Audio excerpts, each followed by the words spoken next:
Welcome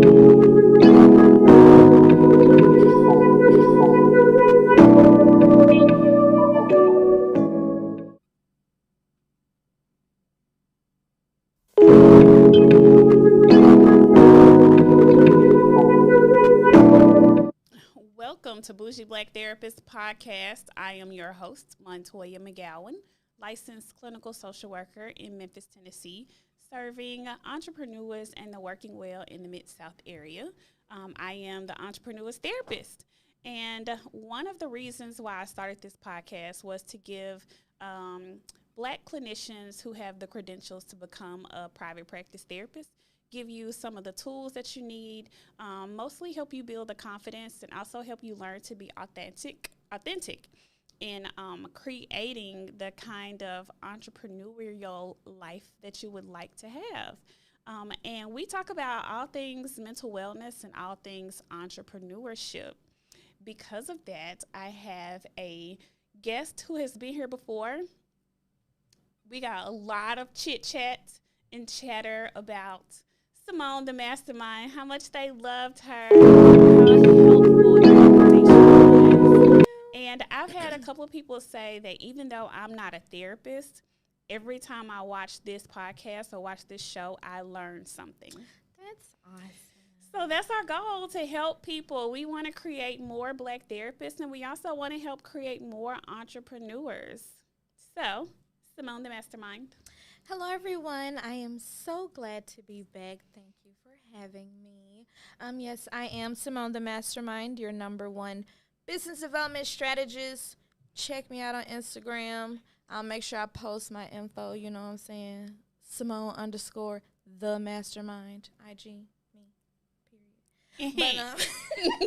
But yes, I'm so glad to be here for the Friendsgiving Happy Hour edition here at the Bougie Black Therapist Podcast. Yay. We also got there was a bartending business here sponsored a drink for this episode. So shout out to Absolute Bartending LLC for sponsoring a drink for the evening.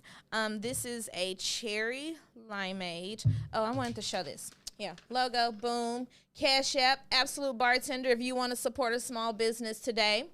All right, but this is a cherry limeade margarita. We've already poured up, so let's see how that tastes here. We already toasted, but I have another toast. Okay, perfect.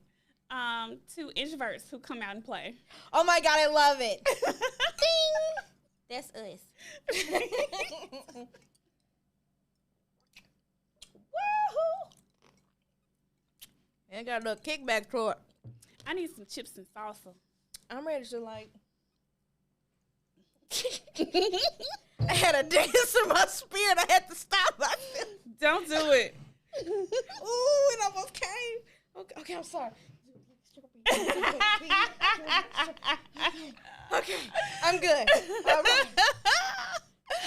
I had last night at my mom's house, I had a tutorial session on how to do the dance. Yes. Where you shake your thighs. Yes. But I wasn't able to unrobotic it. What does that word mean? Robot. Tick-like. Robotic-like. All of my dances are robotic-like. For some reason, I just can't get the fluidness in my bones to be able to do certain stuff. Yeah. Okay, well, maybe after a little tequila, you know, it might change the game up a little bit. What you think? So how was your Thanksgiving yesterday? My Thanksgiving was good. I have had to learn over the years how to cultivate the kind of holiday that I want to have.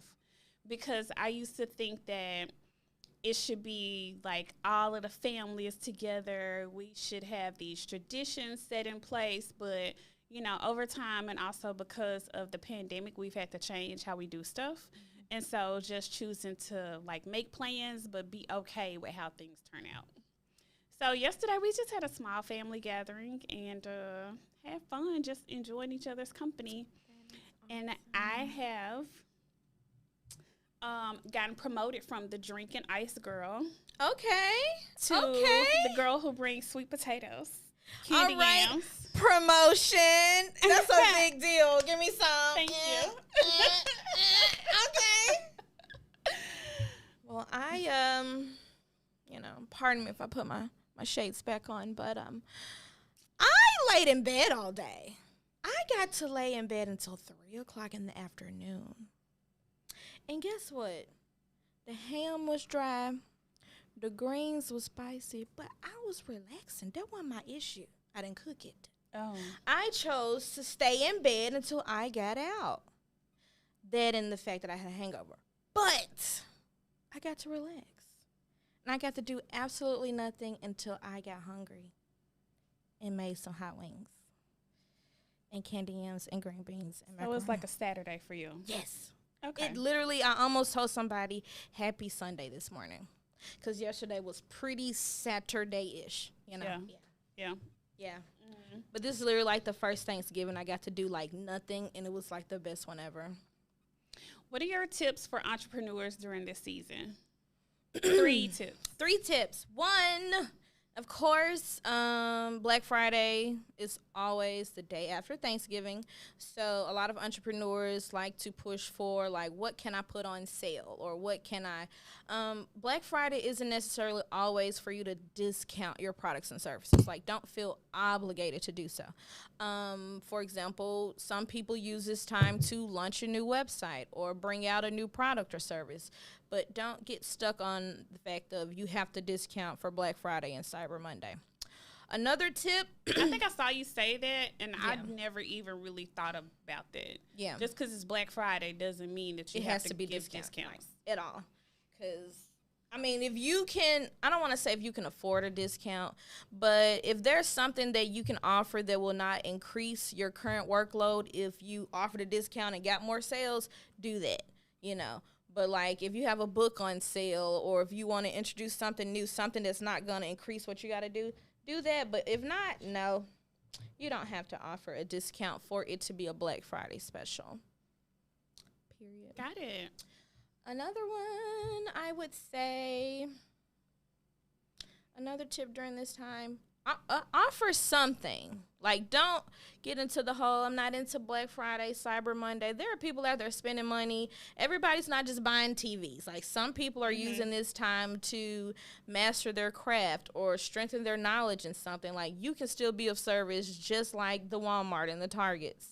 So please be sure to not allow this time to scoot by, because you might not be spending any money for your business, but there are other people that are willing to spend money for theirs, and they want to shop with you. So give them something to purchase. You know, even if it's something that you're not discounting, still make it an issue to offer something to your audience during this holiday season.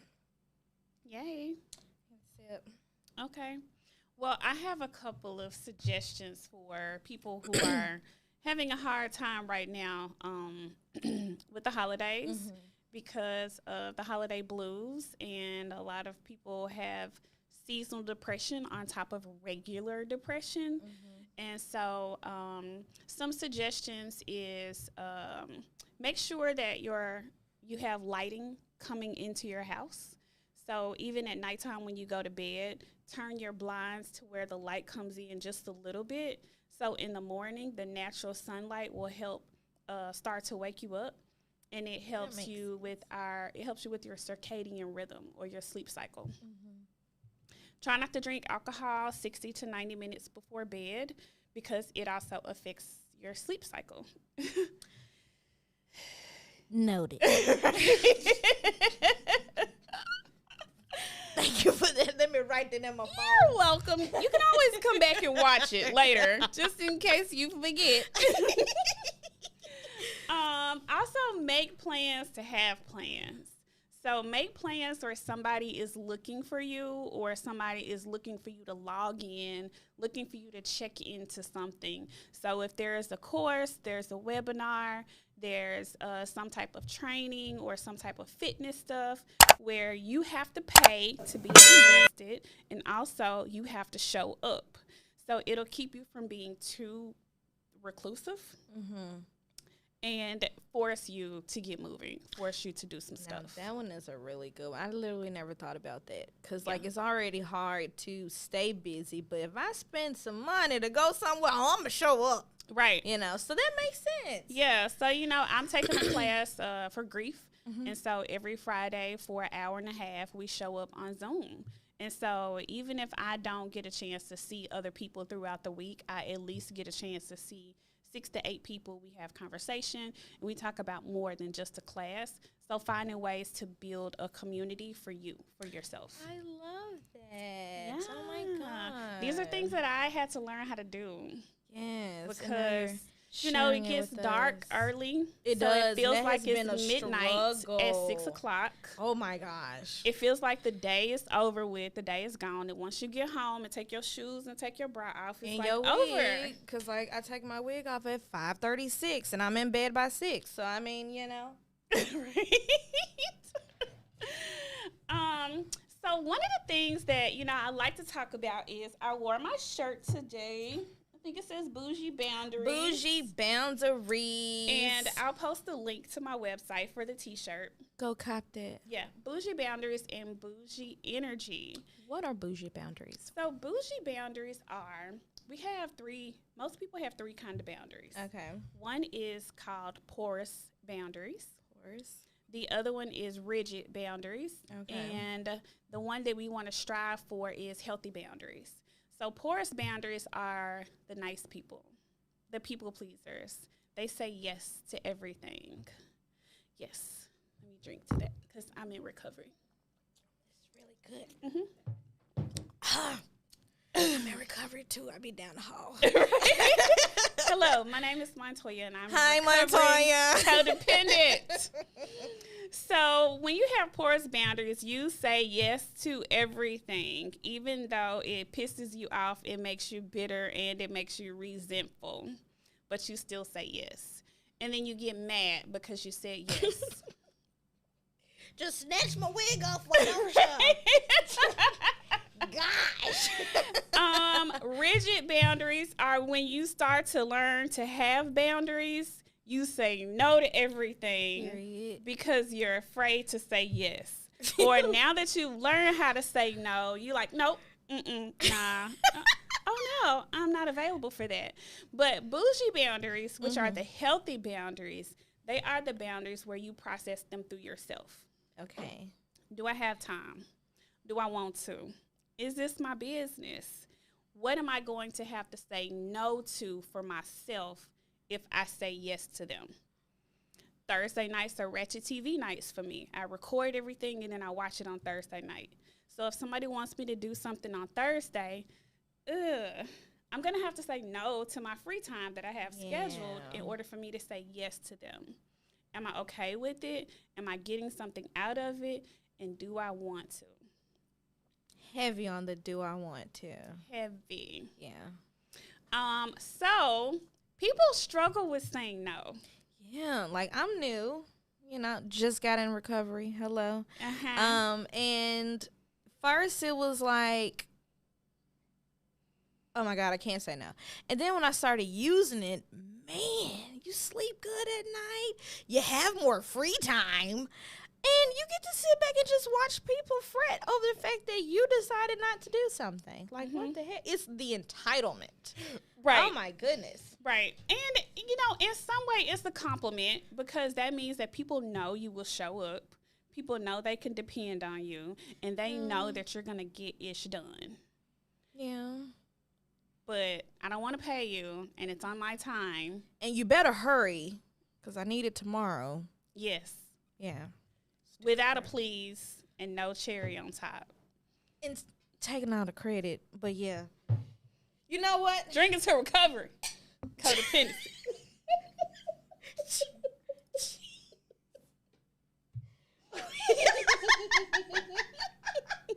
We are drinking to recovery. Codependency. I like that.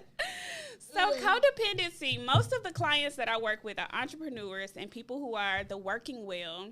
I call the working well. They're the folks who would normally be okay if they didn't come to therapy, but coming to therapy just seems to make life make more sense to them. And so they are the rescuers, the helpers, they're the nurturers. They're the ones that put themselves out there for the benefit of everybody else. And they're like the strong friend. And it's not okay for the strong friend to not have a support system. So that's when they come to me. And I'm just like, ooh, you doing stuff that ain't even your business, Jesus Jr. Jesus Jr. That would stop a lot of people in their tracks. Jesus, it does. Because Man, every time I say, me. Yeah, I'm just like, even did nothing. Yeah. So I'm like, oh, wow, Jesus Jr., that's nice. We could just call you instead of calling on Jesus. And then it really stop you like, wait, no. I don't want to be Jesus. Yeah, like I don't want to do that. I just want to be one of the disciples. Not Peter. He talks too much. Well, that makes sense. Yeah, so we get in the way of a lot of people having their own testimony because we saved them. And nurture and catch them before they fall. Yes. Sometimes we gotta fall a little bit. I feel that one. Sometimes you gotta. You're like, oh, little baby, have you talked to Jesus about it? Did you call Jesus before you called me? Did you try Jesus before you tried me? All right. There was something that I wanted to get your insight on. Okay. Because it, of course, involves your line of work, but also, well, okay, so my name is Simone, and I struggle with my masculine and feminine energy. As a woman to date and also an entrepreneur. So I'm so affirmative and running everything in business that I understand that kind of trickles over into my personal life where I also run everything. But, Auntie's trying to date now, and I've been struggling because I'm so masculine. And I understand that, with a woman thrives in her feminine energy when she feels safe, when she feels secure.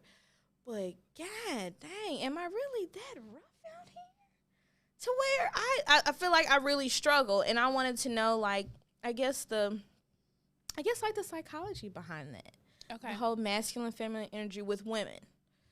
So we all have masculine, feminine energy. Some of us have more of it than others. And I would say those of us who struggle with the codependency thing, we have lots of masculine energy because we are controlling when we're codependent. We want to do crisis management as best as we possibly can, because if we don't do crisis management, if you don't do what I say, how I say to do it, that means that I'm going to have to help you clean it up once you mess up. And I'm trying to head that off as soon as I possibly can. And so that's our masculine energy. Masculine energy is like project coordinators. We're solution focused. We're problem solvers. We're the ones who make sure the things that need to be done get done. But we also kind of see feminine energy as kind of like a weakness, because the feminine energy is where you are allowing yourself to be in your feelings. You allow yourself to go with the flow. And feelings suck, and nobody has time for feelings. Go with the flow. It's also our creative side. It's our let's be in nature and let's just see what happens.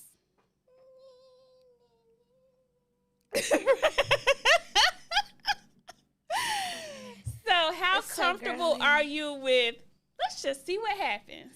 Not comfortable at all, sir. Can't do it. I cannot do it. That's the feminine energy. That's the go with the flow. And that's one of the reasons why I really like yoga, because yoga helps me with that too. To be a girl. So I gotta sign up for yoga. Yeah. Okay. But the thing about yoga, like you did yoga with me once. Woo, that stuff is tough. It's you gotta be strong. And you sweat a lot. Yeah. Because it's really just weightlifting. I died one time doing yoga. Right? But did you die long? I didn't die long, but I died for like 6 minutes. That stuff was hard. Tired. It forces you to accept things how they are. Yes, it does. You do a lot of self-talk. It forces you to just be like, okay, I'm just going to see how this goes. I'm just going to see what comes up. And you fight against your ego quite often. And that's really the masculine part of us in my mind. So the creative, go with the flow, be in the moment. It's not really just girly. It's just not being in control. The scary stuff. Yeah. It's extremely scary. Yeah. I'm going to work on it. Not being a know-it-all, not knowing everything, not having a solution for everything. Yeah. You're just like, aw, sweetie, I really hope things work out for you. Oh, there is a book that I like to suggest to people. It's called The Way of the Superior Man. The Way of the Superior Man. And it talks a lot about masculine and feminine energy. It gives guys a great insight on how to engage us with their masculine energy. And what about, is it, do you know if there's an audiobook available for that?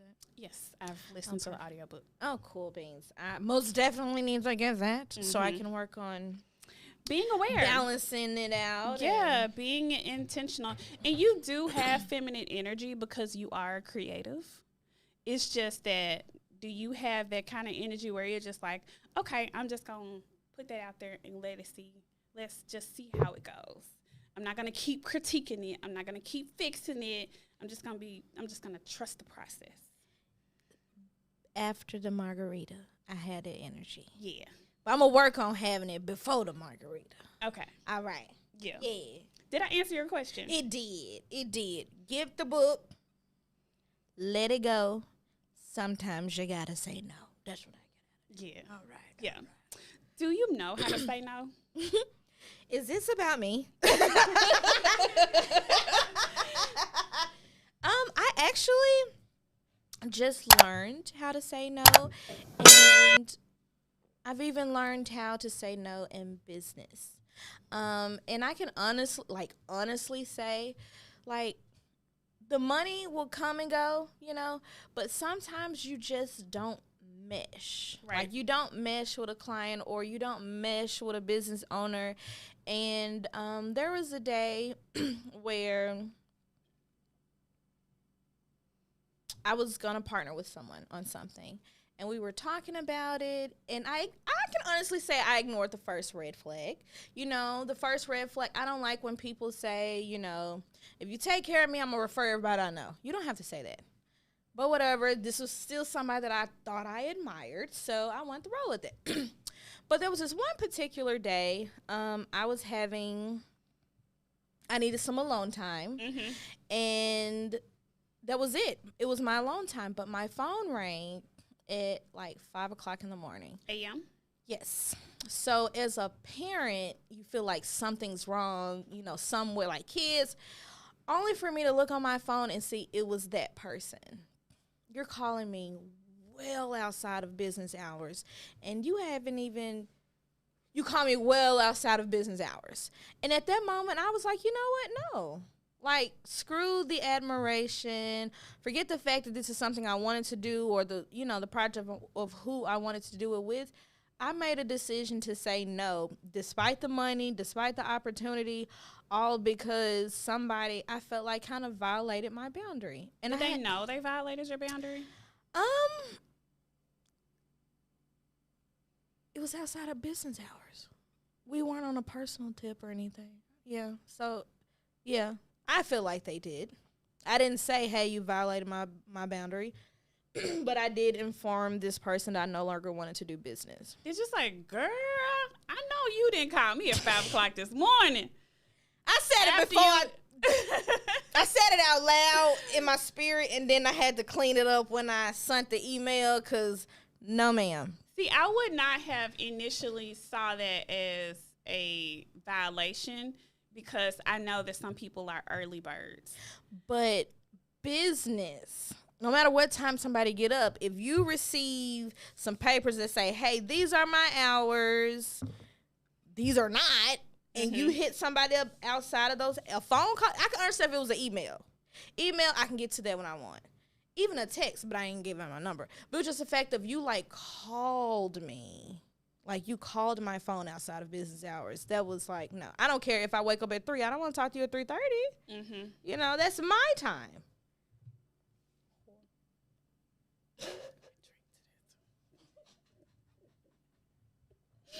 So, yes, that's one of my bougie boundaries. On a business side, let's stick to hours of operation.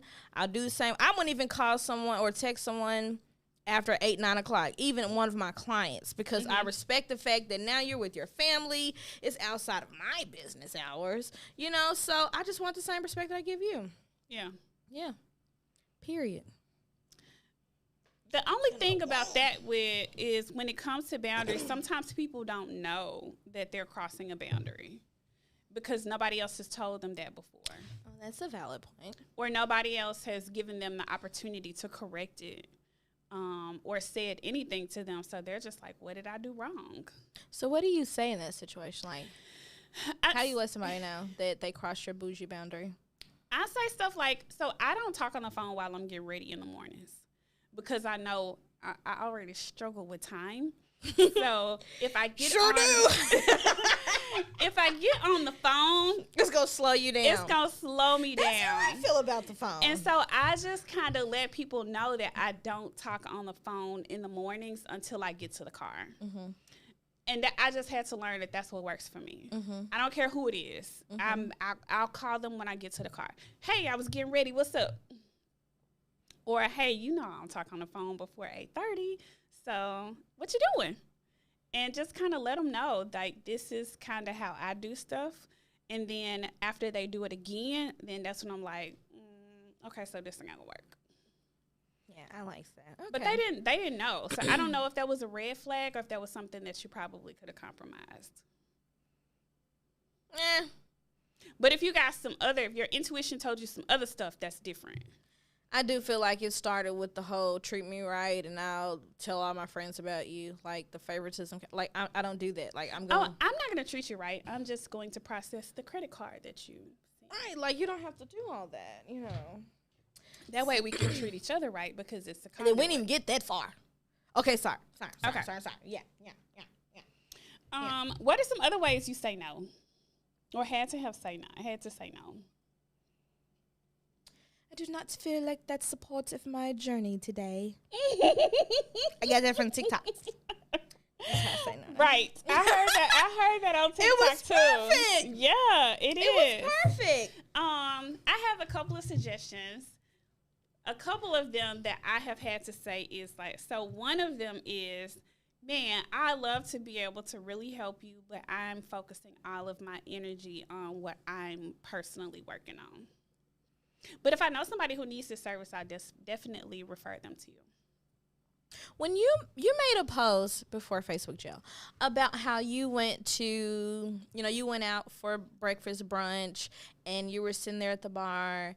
Oh, my God, that sounded bad. You know where I'm trying to go with this. And so these ladies asked you to join them. And, quite naturally, if we're in a social mood, it's like, okay, girl.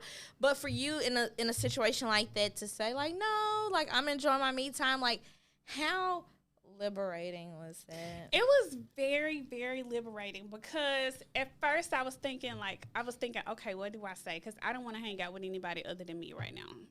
And I don't want to pretend. So I said, first I took a breath because I have to take a breath so I can think about what I'm going to say and who's actually going to say it, like which one of my personalities are going to respond. How many do you have? Several. And so I said, thank you so much for inviting me, but I made a commitment to hang out with myself today. And she was like, nice. She said, aw, you're not lonely here? I said, lonely? I said, do you know how tough I fool with me?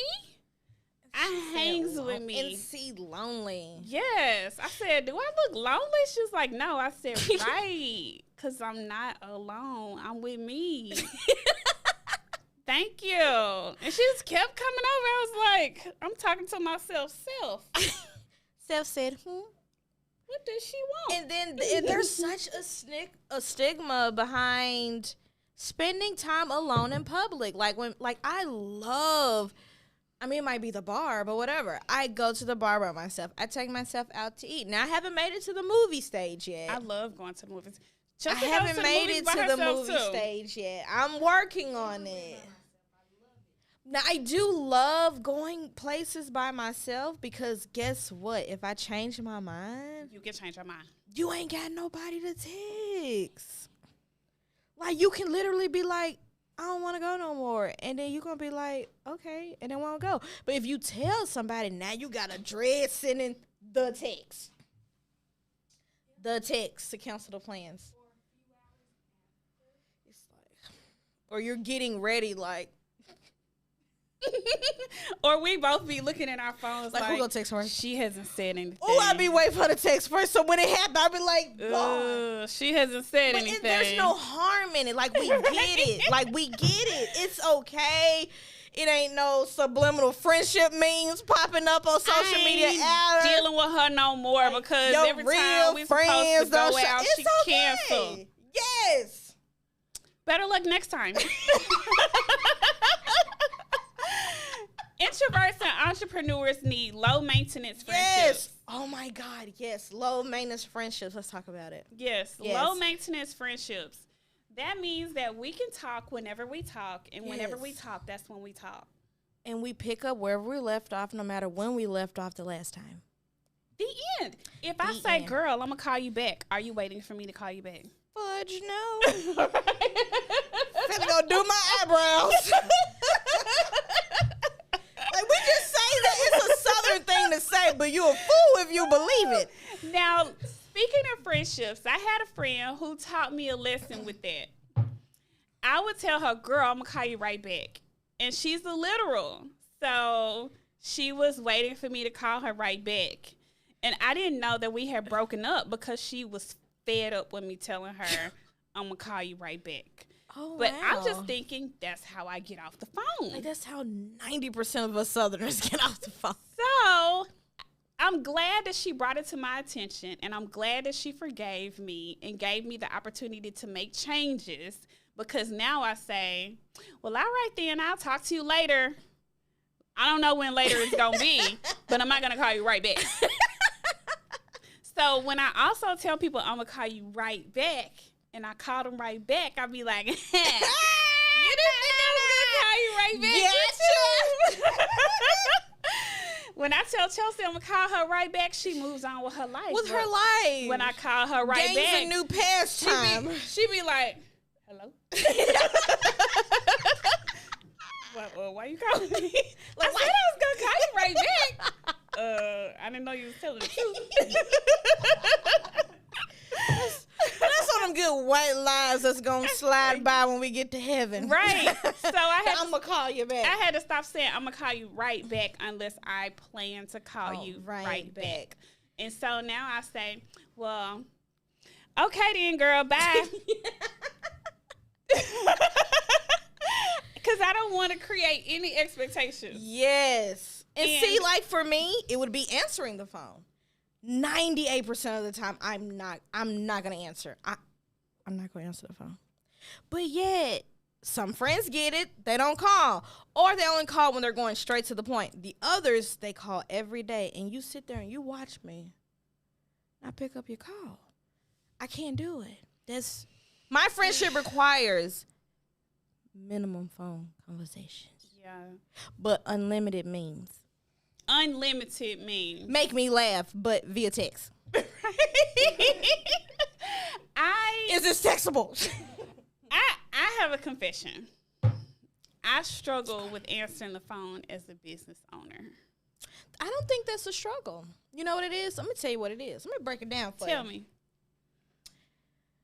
As an entrepreneur, if you struggle with answering the phone, it's because you were meant to be inaccessible. I'm talking billionaire status, okay? Don't you feel bad for not picking up when your brand and your business is centered around being as less accessible as possible. Can you call Mr. Gucci and get him on the phone when you need a new scarf? No, you can't. Is that still a good business? Yes, it is. It's called leveling up your billionaire status. So I am the Beyonce of therapists. You are the Beyonce of therapists. I just need to drop an album. Montoyia. And I'm going to be your backup dancer. Because I'm trying to do it like unrobotically. Unroboticized. Leave the robotics at the house. At the house. Okay, so some other ways to say no.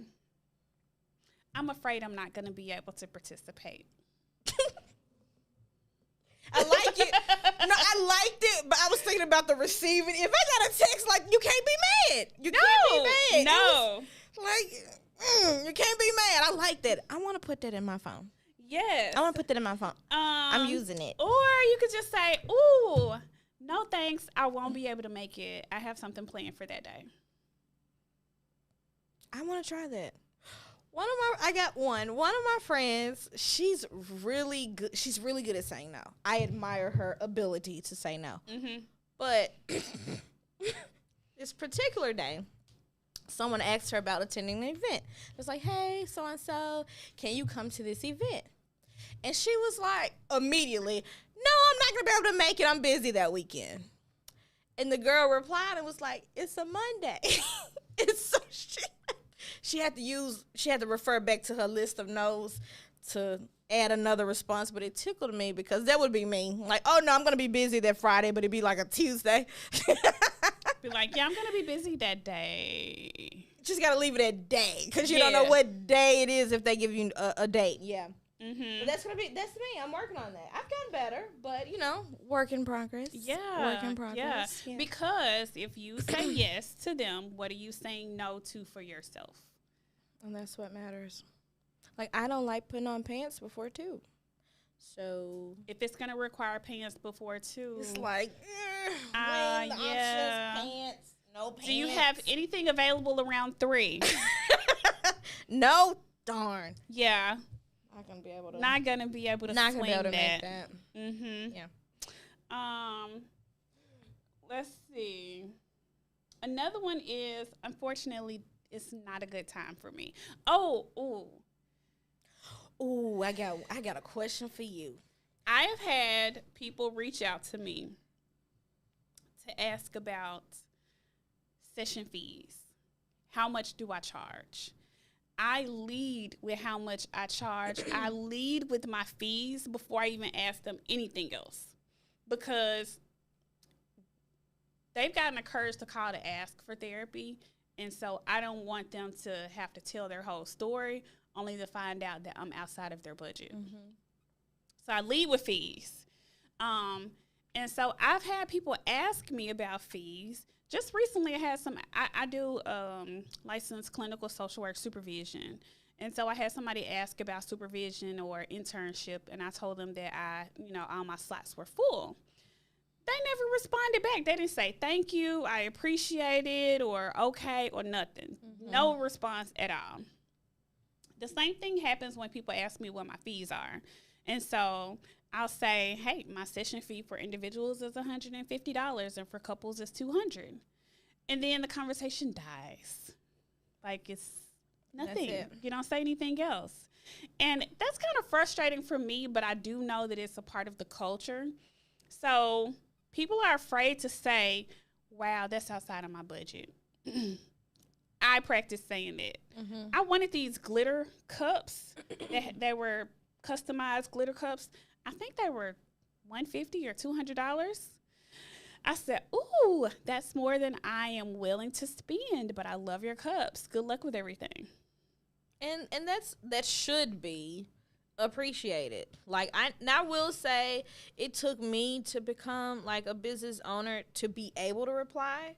Because even when I seek products or services and it's outside of my budget, even though no one's obligated to respond, I still want you to know, like, hey, I might check you out later when I got the funds, or not in my budget right now, but I'm still going to share your stuff, or like, you know, that's like just an act of courtesy, and it only takes 2 seconds, but it does require a little bit of humility. Yeah. Something that a lot of people lack, but even though that person can't miss what they ain't had, it's still just polite to say, you know what, hey, I just can't afford it right now, or I can't do it right now, but I'll get back with you, you know, like that.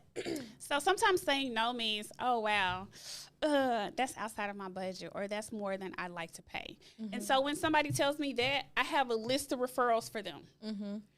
But if they don't respond, then I stop responding also. Because just because you can't come to see me, if you're interested in coming to therapy, I still want to help you get what you need, even if it's not through me. Right. And that's how I am. Like, you came to me in need of a service. If I'm unable to help you, that doesn't mean that I still don't want you to get that help. Like, let me refer you to someone that possibly can. Right. You know, it means I care. Yeah. I'm feeling a buzz. You feeling it? Probably because my cup was bigger than yours. No, ma'am. I gave you that cup and poured less. No, ma'am. I was a little thirsty. A little thirsty. Did you have another question for me, or was that kind of, sort of, on the topic of that, but on a personal side? You said how you lead with fees. I believe in leading with information, period, so that people can make an informed decision on whether they want to move forward. So one thing, like with dating, I lead with certain information when people try to dive in my DMs. But and so I'm not gonna lie, like, I haven't trolled a time or two, because I do. What's troll? You know, when you're kind of being funny. You're being serious, but you're being funny. So for me, I lead with I'm a gold digger. Like, when you, hey, little mama, how gold you doing? Or gold? Gold. Okay. Gold. GOLD. I want your pockets. Yeah. So when you inbox me and you know, trying to make your move or whatever, or you're saying something that I might find a little bit like, we ain't on the same scale, I let them know, like, hey, thank you for saying I'm pretty. But I have been told that I am a gold digger. So I want to say this, you know, on the front end. And then they say, okay, cool. Sometimes they say, are you serious? But I'm a firm believer in leading with the fees. And on my personal side of things, I lead with that. I'm a gold digger. Business side, $99 an hour for my consultations. Lead with it so that you can make an informed decision. But on that personal side, it'd be kind of funny, I'm not gonna lie, to tell people, like, hey, thanks for saying I'm pretty, I'm a gold digger. You know. Now, if you continue this conversation, that's on you. That's on you. What's your intention? What's the message you want people to get, guys to get when you say that? I want them to run. Because if you run then you're probably going to save me a lot of months down the line. But I feel like, now, of course, you know, I do elaborate a little bit on that. But if you run with that, I feel like I just dodged a bullet. Because most men that have the mindset of providing their woman security and safety, which also includes financial, they're not bothered by that. And I've seen a difference. Some guys say, are you serious? Some guys be like, you know, okay, cool. Because they are the ones that know, you know, she's not necessarily searching for gold, but there are some things that are required. Yeah. So my only thing with that is you have to consider the intellectual status or the intellectual capacity of the person. I agree with you on that. Because they don't, you know, they may not understand that I'm joking, but I'm serious. Like, for real. Right. But if they are on that, they don't really know any better type stuff, they would think, oh, she's trying to use me. She's trying to take advantage of me. Right. And those be the ones that run. Because I watch a lot of fraternity court. I love fraternity court. It's like it should be on a cable. Okay? And, you know, guys are always talking about she tried to pin a baby on me because she a gold digger. But you ain't got no gold, though. Like, that is the part that gets me. So you're if you're worried offended about me using you and taking advantage of you, and you don't have anything for me to take advantage of. To dig. But you're like, but if I did have it, she be trying to take it. My corner shop. That's the one that also has an issue with the gold digger phrase. That car always in the shop. What if you changed it to gold digger? Because it would confuse them. Gold digger. It's really challenging to be in a relationship with an entrepreneur. You think so? It is. You think we're that bad? No, I don't. Damn. I don't think we're that bad. I think we're that misunderstood.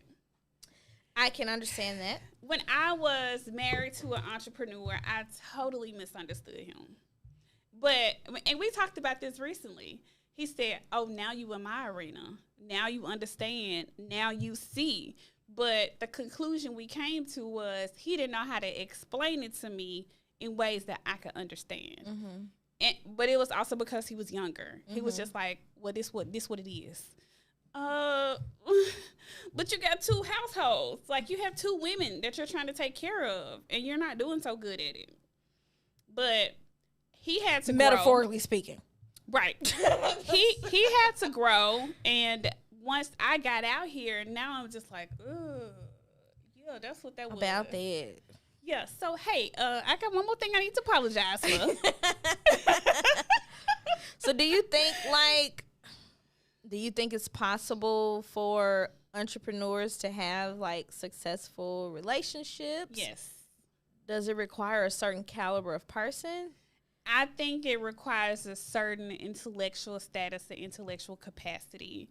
Because even with me, when I started dating exclusively this past year, it was a struggle for him because he thought that when I post stuff about relationships and trauma, that it was about us. Yeah. His friends would be like, hey, man, y'all straight? What's up? What's going on with y'all? Nothing. Well, why Montoyia posting about this and because that's what she does. If you look at her page for the past 5 years, that's what she has talked about because she's talking to her target audience, and she knows that most of the people who come to her are from Facebook and that they have developed some type of rapport with her. I can post it on my business page, but most people don't care about business pages. They want to know, who are you? Because they're purchasing from you. And not necessarily the product or service that you're providing. Right. So I'm not talking about our relationship. I'm talking about relationships. I'm not talking about us because we're good. So being able to have conversations where you can process those things and help the other person know that this is not related to us. This ain't got nothing to do with us. It requires a certain level of emotional maturity as well. So I can only imagine what it's like dating a celebrity. I mean, a more celebrity. Because we're like C-list celebrities. Yeah, right.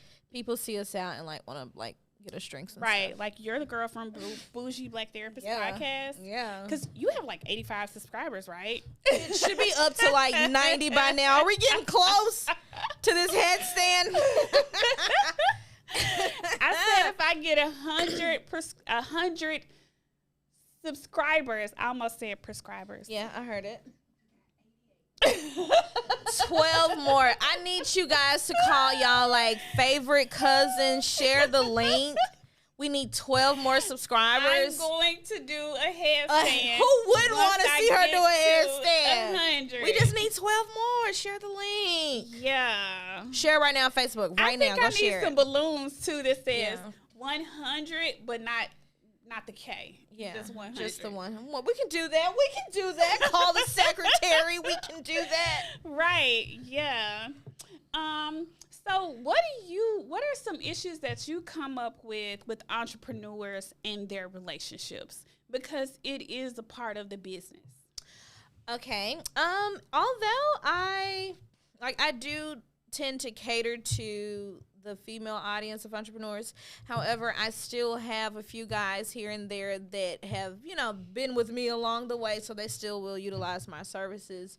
When I get involved with a client that has like a spouse, girlfriend, boyfriend, whatever, I try to, I've learned to, it's kind of complimentary, but I like to meet them.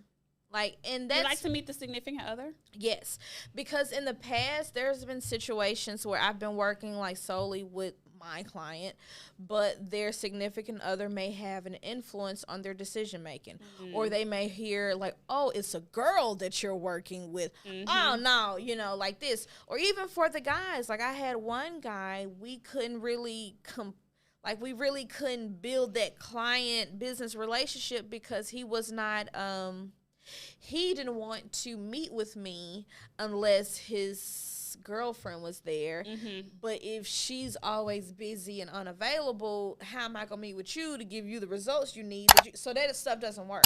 So typically a lot of people I meet understand if we get to that point and I know that you have a significant other, I don't mind going to dinner, so we can discuss your business plans over dinner, but with that person, because I need them to see, I'm a girl, but whether you and I'm cute and my booty big, I'm here for the invoice. I'm strictly here for the invoice, even if you have to pay it. Okay, you want me to email it to you? Because I'm I don't like when I don't like when a relationship can have an effect on the results that I can provide for a client. So if it means we got to go hang out, or this person got to meet me, or I got to CC them or email, whatever it takes for their comfort, because at the end of the day, I've learned their comfortability will determine if you will keep paying me. Yeah. And so if we got to go juck and jive for a good old dinner date, then hey, let's do it. But I'm not doing anything now beyond my means. I'm not necessarily gonna kiss no butt, but I will give this person the opportunity to meet me as well. Right. But that has always been a struggle department. If you were ugly, you wouldn't have those issues. Right. And if I just want I'm so fine and I'm just so thick and I'm so famous on social media. That's what it is.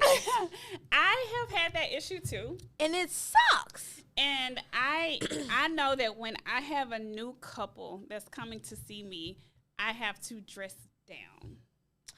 And that makes sense. It's unfortunate, but I can't have on too much makeup. I can't have on clothes that are fitting too much, because I have to cater to what makes the woman possibly feel comfortable with her man being in the room with me. I've even had a scenario where the guy and the girl, they come in the office. She's sitting here. He's sitting here, but he's turned towards her, and I'm sitting here. Well, after the session, she says, well, since you stared at the therapist the whole time we was there, how about you just go out with her? Oh, Jesus. Aren't we here to be helped? That's stressful. He didn't look at me. He was of looking at her. But that gave me insight, though, because the fact that he came in and set it up that way let me know that this was an issue that they've had before that's not related to the therapy session. But I get to see how they engage each other and how she gaslights him. But he didn't realize that's what she was doing. She was gaslighting him. He's like, no, I was looking at you the whole time. But the fact that you can't look at me is the issue. It's not about the therapist. It's about her and you, and it's about her not being honest. It's about her gaslighting you, and it's about you accommodating to her red flags with trying to make it work. And sometimes it just doesn't. But, yeah, I can see that. And that's frustrating, and those are the little quirky things that we have to deal with in business. As things that you don't learn in school or in a training session. Yes. Things that you literally have to pick up along the way, especially if you are of service to the opposite gender. Yeah. I even learned from the entrepreneur that I used to be married to. He said that he's a barber, so he said that he cuts hair for the woman, not for the actual client. Because if the client goes home and his woman says, "Ooh, baby, you look so good," he said, "My job is done." He coming back. I can agree with him on that. With my last relationship, I of course don't know the terminology, but I was like, your line not crispy.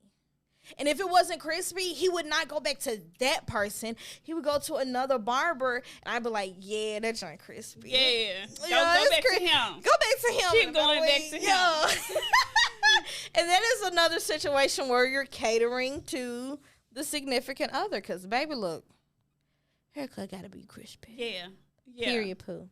So when somebody who's an individual comes to therapy for me, I ask them, how is your partner engaging or interacting with you now that you're paying more attention to taking care of yourself? Mm-hmm. So if their partner is more pleased, then I know we're headed down the right path.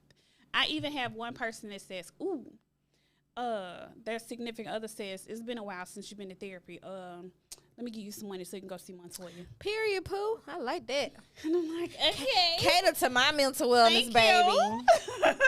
Cater to my mental wellness. Yeah. So what else do we need to talk about? Chelsea, what else do we need to discuss? Oh, did we talk about last time doing business with friends? We hit on it. We can always we touched on it a little bit. We touched on it. What do you think about bartering for business? With bartering, I feel that it is okay if everybody's benefiting. I know I hate how bartering is supposed to be a good thing, a beautiful thing, and I understand that even with the most beautiful thing, people can kind of mess it up.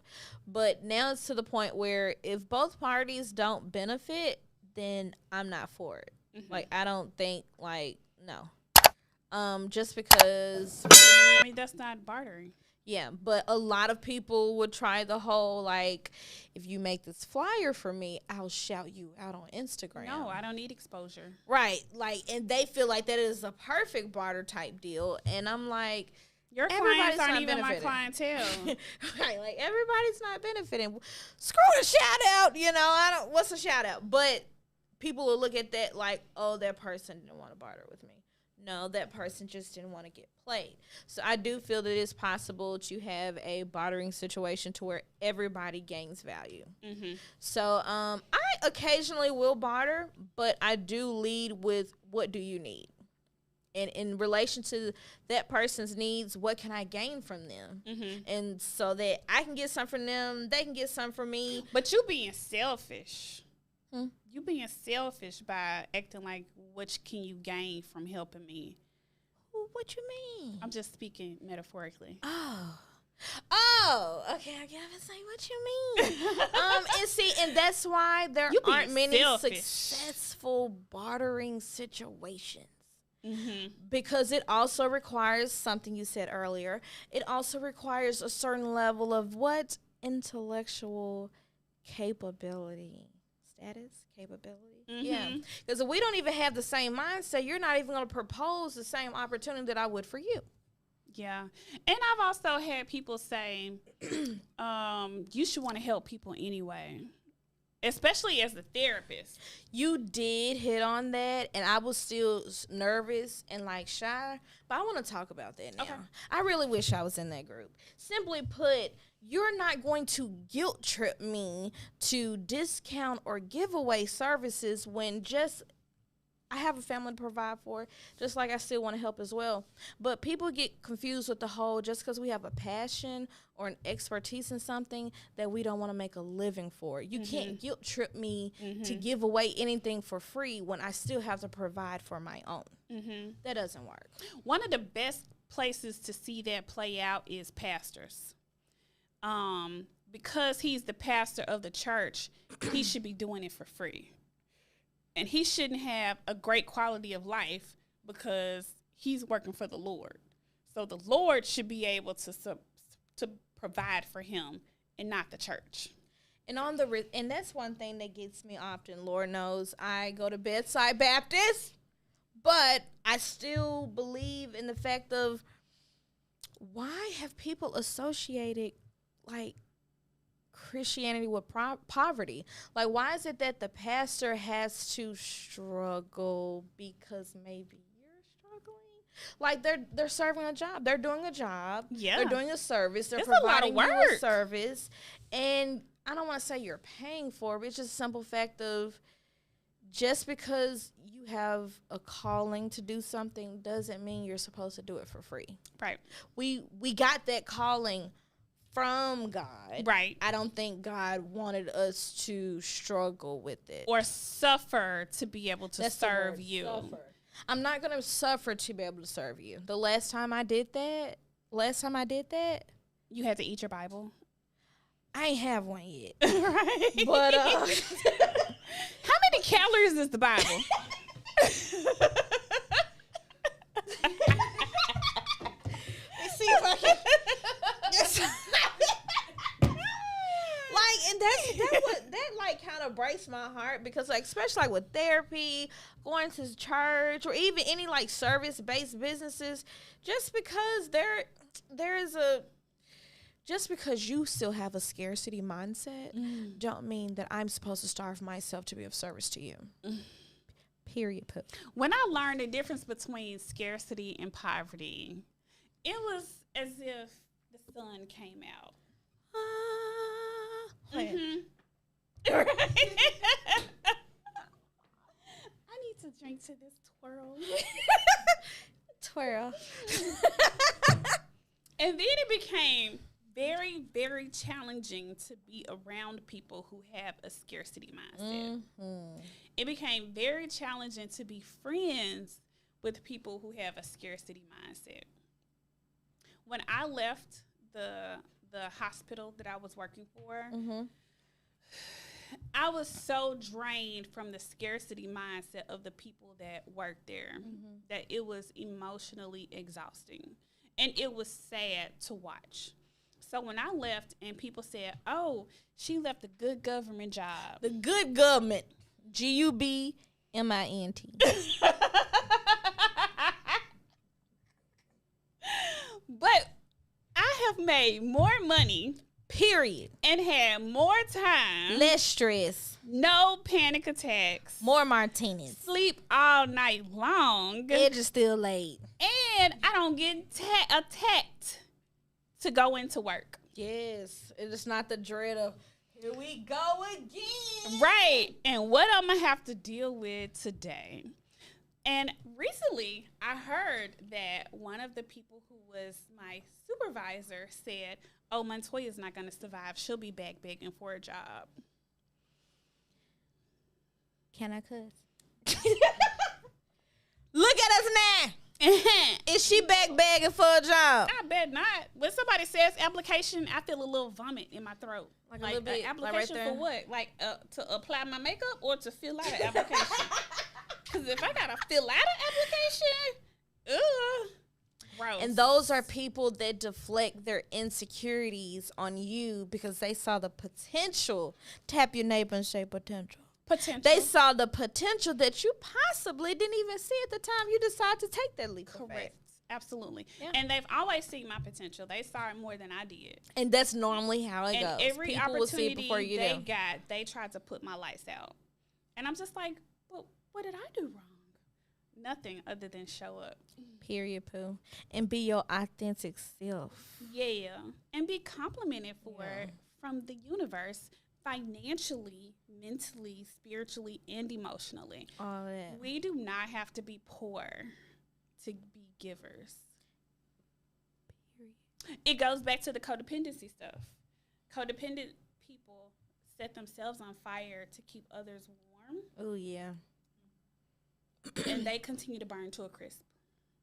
And then when you burn to a crisp, the people that you kept warm be like, oh, man, she burned. Dang. Okay, well, we need to go find another fire. Right. Well, that sounds all right, everybody. Let's go this way. You're like, hey, what about me, you guys? And that's exactly how that is. And they say, you can't serve us anymore, so we don't have a need for you. And that literally goes back to, like, business. Like, people want the business owner to service their friends and family at a discount, but then when that business don't make any money, it's, well, you should have never left that good job anyway. No, I should have been. I knew you weren't gonna make it. Right. If you gave that same energy to spend some money, and that's the reason I teach everybody, your friends and family are not your target audience. Unless you started your business to cater to your friends and family, they are not. Ain't nobody did that. And let them off the hook from having to be your target audience. Because what you have to offer may not be something that they're interested in. And then what you have to offer and how you want to offer it, they might not be your audience. Like, people spend so much time, you know, with the social media bashing.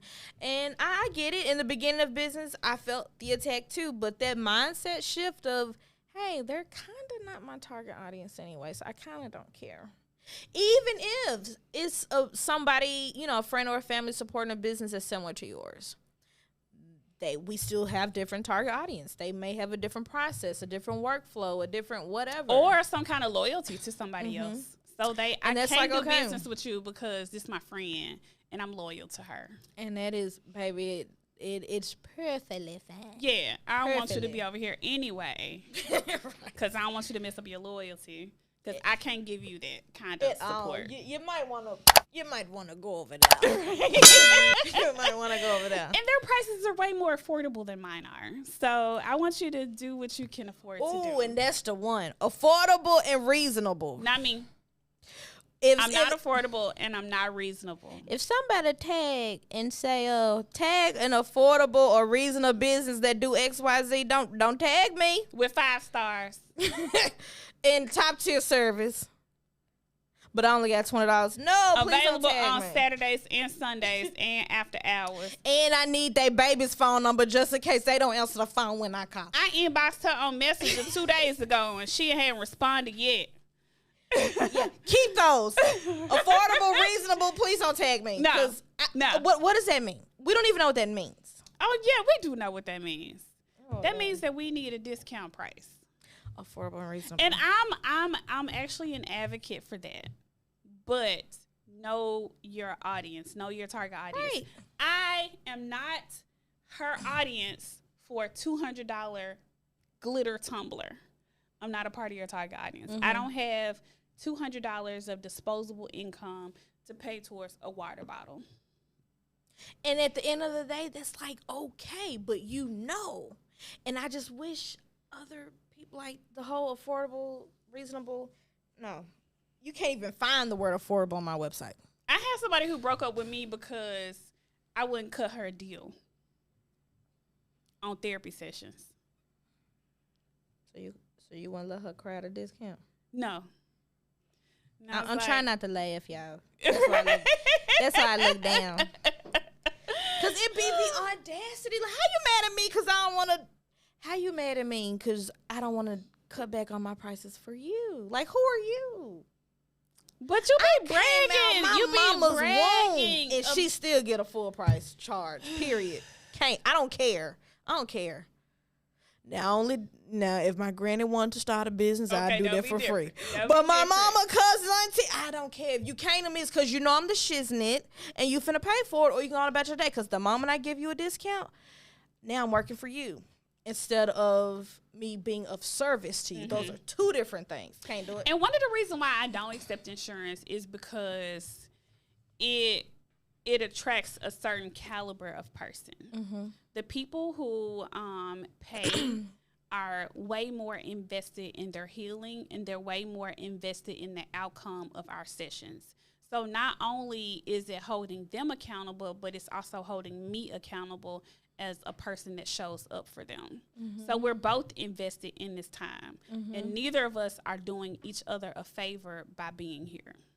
I remember right when I was like leaving corporate, one of my last managers told me, because we continued to talk after I started my business, and she was like, why don't you charge for consultations? I'm like, I'm just trying to bring people in. You know, and one thing she said was if a person's not willing to pay or invest for your time, they're not going to pay you for your service. And so, do you know how many times I have set up consultations for people that never showed? Because why? They didn't invest in anything. They're not invested in it. And that's one thing I'm learning. If you're not even willing to pay me for my time, you're not going to pay me for my services. Mm-hmm. And that is how you separate the crowd. Yeah.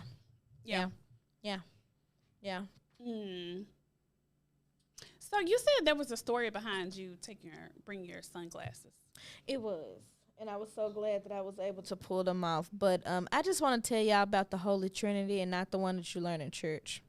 Well, everyone knows, anybody that does business with me, we have a celebratory martini during consultations. If we're doing one-on-one sessions, we might have a little drink or two.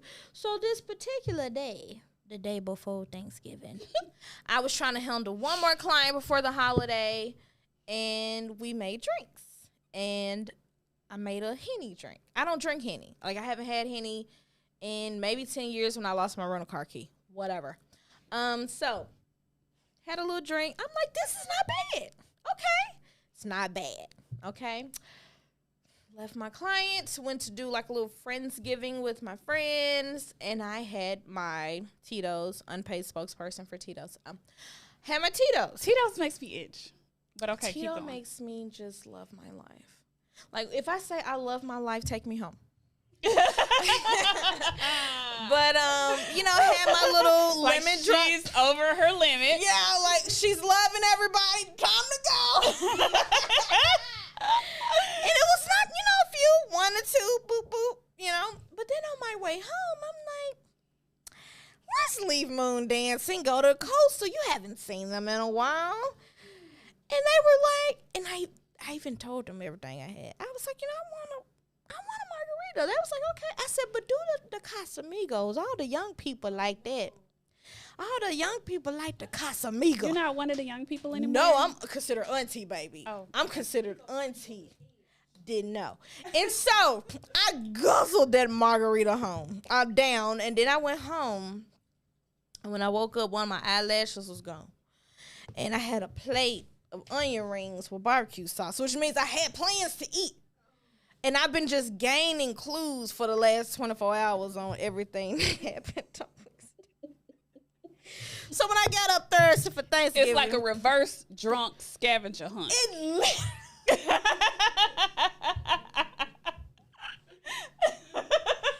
It literally was, because on my way here, I saw a receipt in my car that somebody wrote on the back, and I was like, another clue. Oh.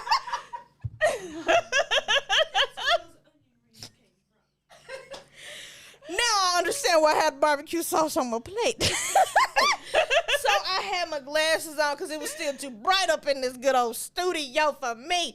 But my Thanksgiving Eve was, I'll never do the Holy Trinity again. Okay. Oh my God, Tito's, Casamigos, and the Henny. I need to try Casamigos. No, you don't. It's wonderful. It's very smooth. Don't get me wrong, and that's what got me, the smoothness. I had another one. It's like the Fendi of Casamigo. I mean tequila. Is it expensive? Yeah, kind of. You gotta be a baller to get it. No, you don't have to be. You gotta be like a single woman with money. Yeah. Or a really, not gonna say that. or gold digger. LD.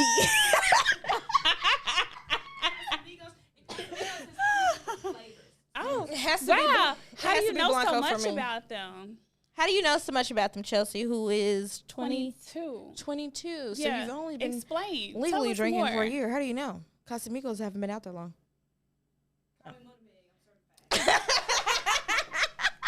I'm going to tell your daddy on you. And I'm a co-sign. Be like, this girl be drinking. I don't know where she get that from. And not the whale stuff. She do the top shelf shawty. Yeah, so she got some money. Oh, because she not drinking Blue Top.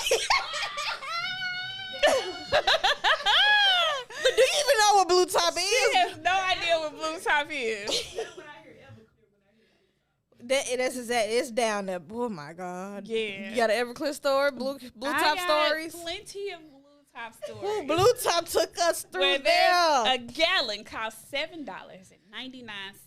Ball out. You literally Yes. could ball out. Imagine having Blue Top at a bar in these times. You can buy drinks for everybody. Shoot the club up. No pun intended.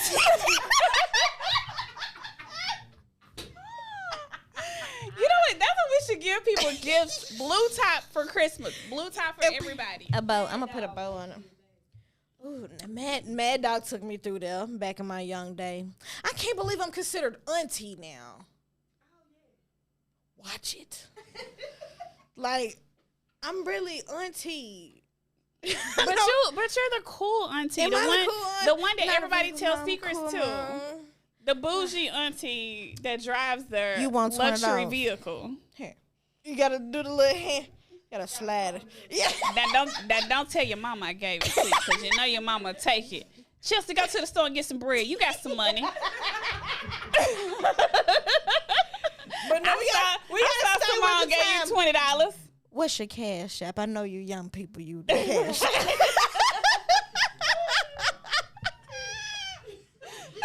Oh my God, we are the aunties. Yeah. I'm the auntie. I love being an auntie. I like being an auntie. I just ain't accepted it though. I'm an auntie. Like when you do a dance and you hear a young person say, "Oh, they doing it the old school way," I stopped. What do you mean the old school way? It's okay. I realized that the other day. I'm still young, fruitful. Are you multiplying? I am not multiplying. I'm Serena Williams. Don't play with me. I'm Serena Williams. That's how I felt the other day. I went to a coworker's 1-year-old's birthday party, and I was sitting there, and I was like, "Wait a minute, I'm the auntie asking everybody what they want from the liquor store." So you're that auntie. I'm the one that's dressed up. I'm the only one that look all nice and so. But you've always been like the grandma or the more mature, responsible one. I in had a every video crowd that in my you're phone where we were being immature and she was being mature. Wait a minute. That's gross. So when it comes to a function, what auntie are you? I am. I think that I'm the rich. I'm a combination of aunties. Okay. I'm like the rich auntie who went to. I didn't go to a HBCU, but I did go to college. You're the rich auntie that went to college. Yeah. Yes. I'm the one that gives $20 to everybody for Christmas. Yeah. But I'm also the cool auntie though, because I keep secrets. You keep secrets. Yeah. Yeah. Is it because of your line of work? No, I think it's because they trust that I'm gonna not tell. Okay. Yeah. I'm the I think I'm the auntie that come up and get everybody tipsy and I'm ready to go. Like social battery goes in about an hour. I get you crump and then I'm rolling. You won't even see me. I don't say bye. I just go. Hey, they're like, where's Simone go? Gone. Somebody acted it out one day. I was so tickled. They was like, you literally come in, turn everybody up, and you slip out the back door. That's me. I'm that auntie. And then you be at home. At home. About time they ask me where you at. Okay, so one more thing. I used to go to Golden Gate, and one of the things that the pastor talked about was how you have to do a yearly assessment of your friendships to see who goes where in your life. Are these people able to continue to go on the track of growth with you? Have these people reached their capacity with you? Are these people actually not on your team and you didn't realize it? And so, do you ever do an assessment of your friendships to see how you need to categorize people? I believe that for years, I always felt like once you make a friend, they're supposed to be with you forever. But it wasn't until I started establishing boundaries that I learned that, hey, everybody's not supposed to go. Because it used to be to a point where if me and a friend were at odds, I am always trying to figure it out or resolve it, or sometimes just not realize the fact that, hey, that season has passed. So I think now that I've gotten better at my bougie boundaries, that also comes with an assessment of, is this person still in their season in your life? And sometimes they can still be like my friend, but we've had to change the dynamics of how close they are to me, you know. So I believe now that I do the assessments, and it saves a lot of disappointment and heartache, you know, when you've learned people's place in your life. Yeah, I agree. One of the episodes we talked about how to be an introverted business owner. That's your home church. But how does an introvert build a village, basically? A village of support or clients? Of support, or just, you know, like how you have to have a person in every different area.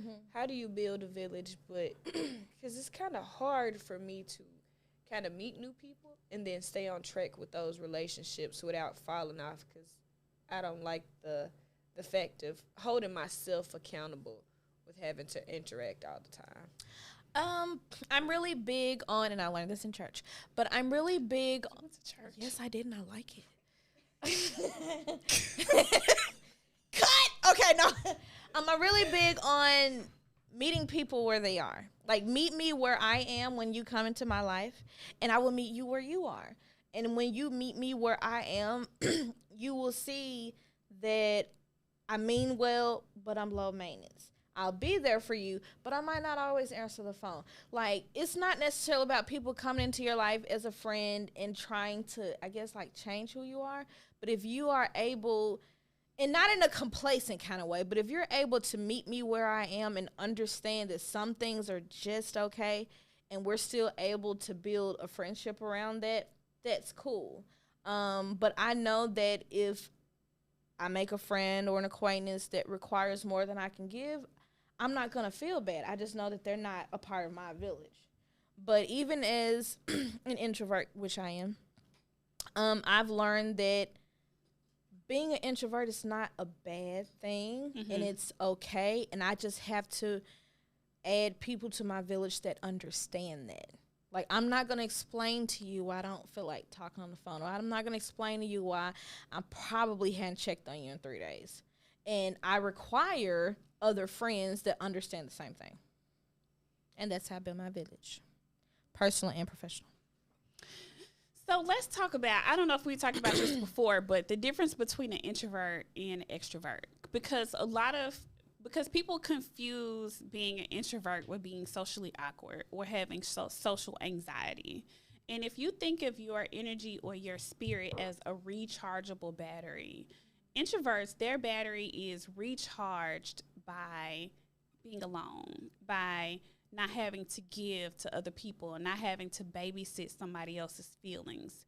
Introverts our battery is recharged from us being in serene environments. I was waving it at Lucy. Hey, Lucy. Hey, Lucy. Okay. And extroverts' battery is recharged from being around people. They need the energy of other people to help recharge their rechargeable battery. Ambiverts do both, depending on what they got going on in life. And so what I try to help people understand is you need to know who you are and how you are so you can help people better be in relationship with you. I like that. The confusion with extroverts is they feel like introverts should be like them, or introverts feel like the extroverts should be like them. But if we say, hey, this is how we are, this is what we're going to do, and this is how we're going to do things, it makes things a lot easier for you to be in relationship with each other. The thing about introverts, what I've had to learn, Chelsea, is you have to decide to be intentional, and you have to decide to do certain things to help maintain relationships that are important to you. You don't get to use the fact that you're an introvert as an excuse, because once you know you are, then it's your responsibility to help try to foster relationships that are comfortable for you and for the other people, because it's important to you. Like with instead of me saying, I'm going to call you right back, I have to be like, well, all right, girl. It was good talking to you. I guess I'll talk to you another time. Versus saying, I'm going to call you right back. Because that was what's important to her. And it didn't really take a whole lot of energy, and I didn't have to resort to, that's just how I am. Mm-hmm. But because I care about her and her relationship was important to me to try to figure it out. So being an introvert, you have to decide to be intentional on how you're going to engage and do life with other people.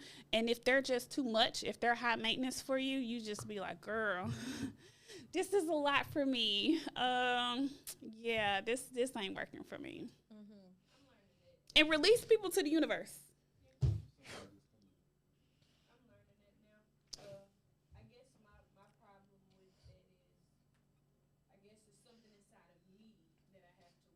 Yep. Having that conflict with everybody else, with having to tell them, like y'all said, no, or saying, well, I'm going to call you back. You're still nurturing, huh? Yeah. Yep. Once you step into the road to recovery, yeah, you'll see the shift. You still can care. Yeah. Still have feelings, but you've learned to utilize the word like, not right now. Yeah, this doesn't work for me. Yeah. and stand firm on it, because people will say, well, my life is horrible because you won't do what I need you to do. And all them times I done been there for you when you and little Ray and did that guilt trip stuff. Yeah. Oh my God. Yeah.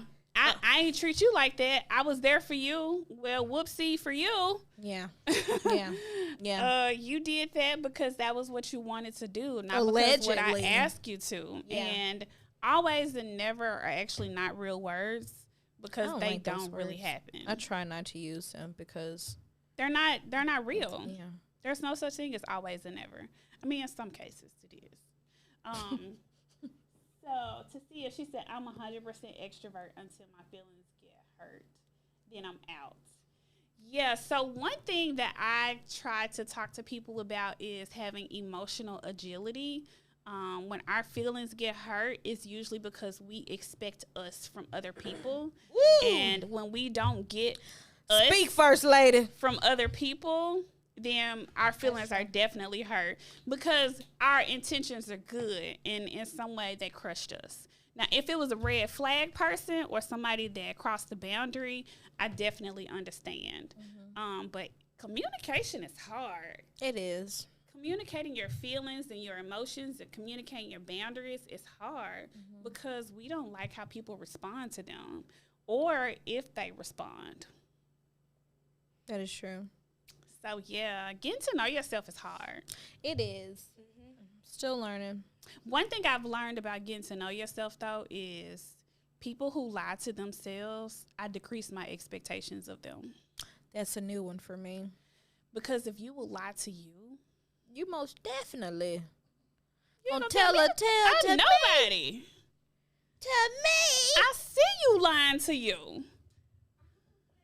Sometimes I don't think we be lying to ourselves. I don't know. I've had a lot of different conversations with a lot of different people over the past few weeks that I'm realizing that the conversations that I've had with y'all have, like, got me prepared to have those conversations with them. And I think it's more so about accepting that. Like, accepting what we're telling other people, or, like, our different problems or different stuff that's going on in our head. Does that make sense? Yeah, so that sounds more like denial. I'm just going to say, you don't necessarily have to agree, but you do have to see my perspective or how I feel about that. Because, you know, like, narcissistic people will make you question how you feel about something or something that you've expressed. And I'm like, there's been a time where I've questioned my feelings until I'm like, no, I feel like this. You make me feel this. And you don't have to agree, but I'm telling you how I felt. Right. Yeah. Hell. Yeah. We don't have no more. Who was that made this drink? Absolute Bartending. Shout out to Absolute Bartending. I probably should have told you to make two. I didn't think I'm glad that was she going to didn't be. make us two. We probably. I be bent a little bit. You be bent. You be bent up there telling the family banana pudding secrets. I'll be the gave y'all my candy yams recipe. Oh, we're not ready for that.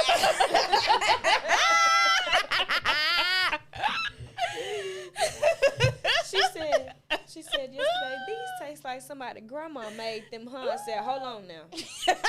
We're not going to do too much. Like auntie. Slow down. We in training. But next year though, my candy yams, they gonna taste like grandma said. Y'all gave one promotion and look at already Right. prepping for the 2022. You just got here. I should have made some dressing. I made seafood dressing last year. And That it was Let's not sounds talk about your seafood dressing that you made after Thanksgiving was over. See, that sounds like somebody that just got promoted to the kitchen. Don't let her. Right. Don't let her steal your It was title. my first dressing ever. Well, I have enjoyed this happy This has hour. been fun. I hope the people that have tuned in, that y'all have heard something that makes you think, I should try that. Or, never thought about it like that.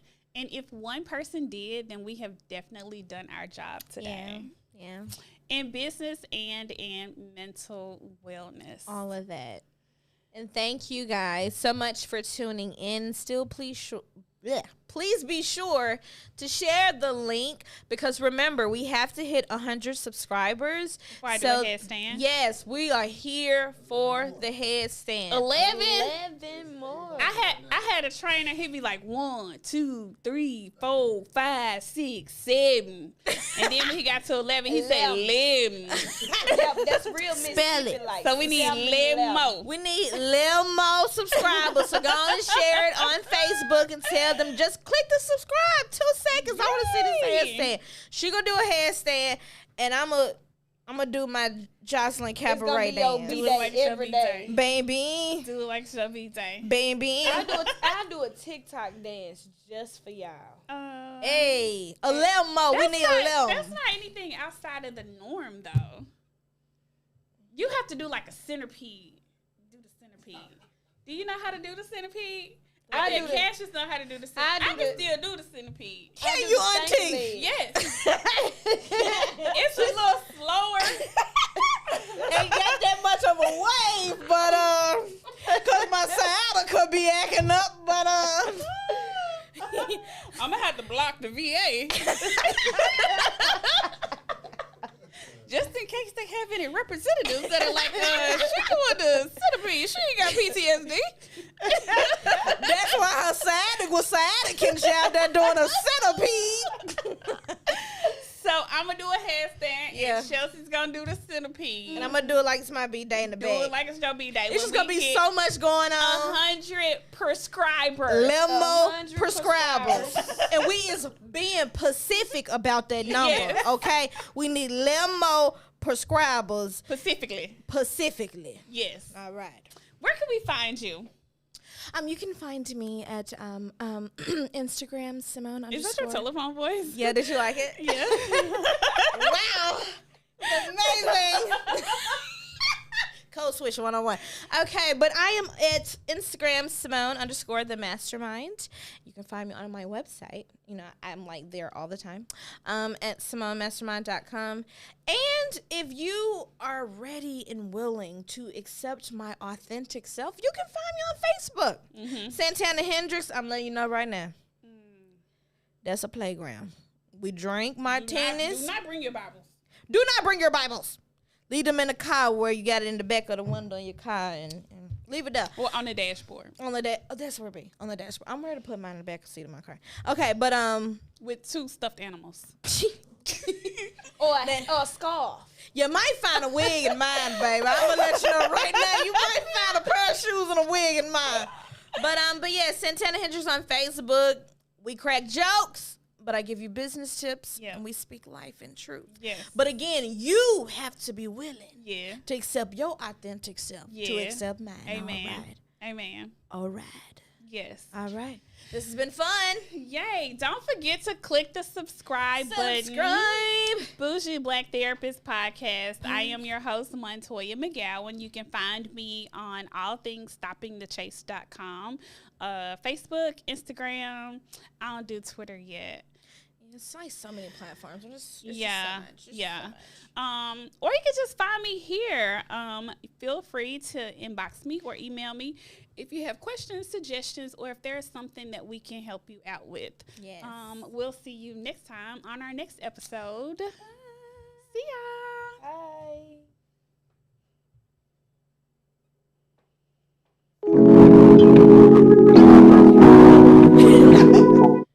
Cause I gotta go pee.